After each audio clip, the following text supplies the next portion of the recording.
প্রকৃতি কত সুন্দর,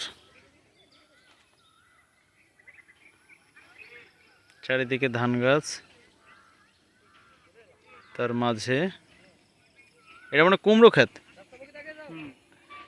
মিষ্টি কুমড়োর একটা ঝাড়। আসলে মানুষ তার সামর্থ্য এবং পুঁজি অনুযায়ী কাজ করে। প্রকৃতিতে আসলে কেউ বসে নেই, সবার কিছু না কিছু কাজ আছে। দেখেন এখানে একটা বুনো বড়ই গাছ,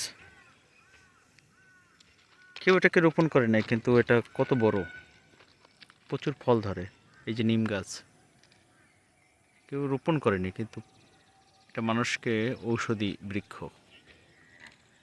আবার এই যে কিছু ঘাস, পশুদের খাবার। আবার এটা কিন্তু কেউ হয়তো রোপণ করেছে প্রাণীদের খাবার। তার আগে দেখিয়ে দিই, দিন শেষে ঘরে ফিরে যাচ্ছে নিজ নীড়ে, দুটো পান করে। আর এগুলো হচ্ছে লাগানো ঘাস, যেগুলো গরু, গবাদি পশু পাখি, পশুর জন্য রাখা হয়েছে। ওখানে ধান ক্ষেত, এখানে ঘাস, প্রকৃতির এক অপরূপ মিল বন্ধন এখানে, সত্যি অপূর্ব।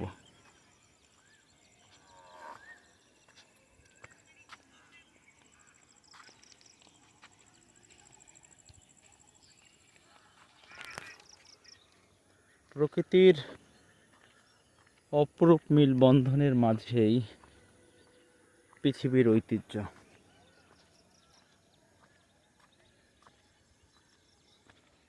তার বুক চিরে দাঁড়িয়ে আছে বিশাল একটি পাড়া গাছ।